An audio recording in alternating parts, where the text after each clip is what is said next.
नाज़रीन मोहतरम, अस्सलामु अलैकुम वरहमतुल्लाहि ताला व बरकातुहू। मैं हूँ आपका खादिम मुफ्ती अब्दुल मिसबाही। हज़रात, जैसा कि आपको मालूम है कि इस साल 811वां उर्स ख्वाजा गरीब नवाज रज़ी अल्लाह ताला अन्हु मनाया गया।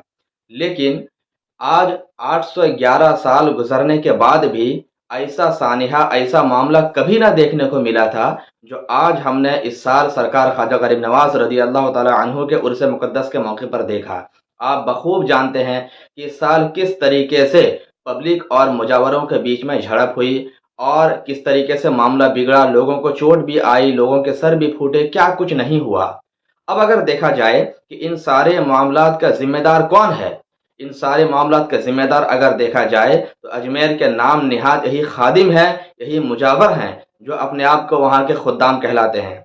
अरे क्या खुद्दामी, तुमने सरकार ख्वाजा गरीब नवाज की क्या खिदमत की। एक ज़माने तक सरकार ख्वाजा गरीब नवाज रज़ी अल्लाह ताला अन्हु की चादर के नाम पर लोगों को लूटा है, उनके डेक के नाम पर लोगों को हैरान और परेशान किया, गले में धागे डाल डाल कर लोगों से पैसे तुमने उसूल किए। इस तरीके से तुमने सरकार ख्वाजा गरीब नवाज के नाम पर लोगों को लूटा और तुम कहते हो कि तुम खुद्दाम हो। तुमने ख्वाजा गरीब नवाज के नाम पर बड़ी बड़ी बिल्डिंगें बनाई और आज तुम कह रहे हो कि तुम खादिम हो। ये कैसे हो सकता है?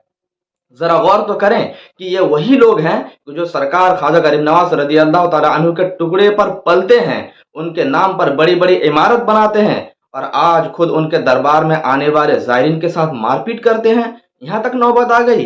इसी को मेरे रज़ा, प्यारे रज़ा ने क्या अच्छे अंदाज में कहा है, तेरा खाएं तेरे गुलामों से उलझें, तेरा खाएं तेरे गुलामों से उलझें, हैं मुनकर अजब खाने गुर्राने वाले।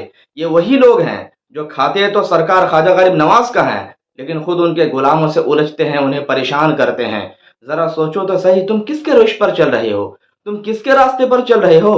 बिला शुबा अगर मैं ये कहूँ तो ये बेकार और नहीं होगा, ये बिल्कुल बजा बात होगी कि जो हाल अरब के नजदियों का है कि जो वो जन्नतुल बकी में जाने वाले ज़ायरीन को हाथ उठाकर दुआ करने से रोकते हैं, मदीनतुल मुनव्वरा जाने वाले आशिकान रसूल को हाथ उठाकर दुआ करने से रोकते हैं, सलाम पढ़ने से रोकते हैं, इस तरह के कामों से रोकते हैं। आज वही रविश तुमने इख्तियार किया और तुम कह रहे हो कि मज़ार ख्वाजा गरीब नवाज पर यह सलाम ना पढ़ो, उनके नाम का बयान ना करो, उनके नाम की किताब तकसीम ना करो।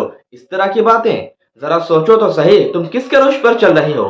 बिलाशुबा तुम नजदियों के रविश पर चल रहे हो और जो जिसके रास्ते पर चलता है उसका अंजाम भी उन्हीं के तरह होता है। ये बात जरूर याद रखना कि गद्दी पर तुम जरूर बैठे हो, लेकिन हुकूमत मेरे ख्वाजा की है। कब किसकी गद्दी पलट जाए कोई कह नहीं सकता है। और तुम जिस आला हजरत से बुग़्ज़ व हसद रख रहे हो ना, अगर वो आला हजरत की अताई ना होती, उनकी बेसबहा कुर्बानियां ना होती, तो आज तुम वहां मज़ारात पर नजर भी नहीं आते और लोग पता नहीं कहां से कहां मामले को फेर देते। ये वही आला हजरत हैं कि जिस जमाने में मज़ारात पर हाजिरी को लोग शिर्क बताते थे, चादर चढ़ाने को लोग शिर्क बताते थे, मज़ारात को लोग बुत परस्ती का अड्डा बताते थे, उसी ज़माने में मेरे आला हजरत ने दिन रात एक करके किताबें लिख लिख कर बुजुर्गान दीन के अजमत को जाहिर की है। बुजुर्गान दीन के मज़ारात पर हाजिरी के जाने को जायज़ करार दिया है और किताब व सुन्नत के हवाले से साबित किया कि जिस तरीके से बुजुर्गान दीन जिंदगी में अता करते हैं, मरने के बाद भी अपने गुलाम और खादिमों को अता करते हैं। आज सरकार गरीब नवाज की अता के बलबूते पर तुम इस मकाम तक पहुंचे हो और तुम कहते हो कि वहां पर उसी आला हजरत का नारा ना लगाया जाए, उसी मसला के आला हजरत के नाम पर किताबें तकसीम ना की जाए। ये कैसे हो सकता है? तो ये उसी का अंजाम था जो आज तुम्हारे साथ हुआ और आज जो वहां पर जो कुछ भी हुआ, हम बिल्कुल पुरजोर अंदाज में उसकी मजम्मत करते हैं कि ऐसा बिल्कुल नहीं होना चाहिए। और हुकूमत हिंद हो चाहे कवानीन व्यवस्था हो, हर एक को चाहिए कि इसके खिलाफ सख्त कार्रवाई की जाए ताकि आइंदा दिनों में ज़ायरीन के लिए वहां पर पुरसुकून माहौल में उर्स मनाना सही हो और दुरुस्त हो जाए। हम अल्लाह रब्बुल इज़्ज़त की बारगाह में दुआ करते हैं कि अल्लाह रब्बुल इज़्ज़त हम तमाम आशिकान ख्वाजा गरीब नवाज को सरकार ख्वाजा गरीब नवाज से भरपूर मोहब्बत करने की तौफीक अता फरमाए और उनके फैज़ान करम से माला माल फरमाए। अस्सलामु अलैकुम वरहमतुल्लाहि ताला व बरकातुहू।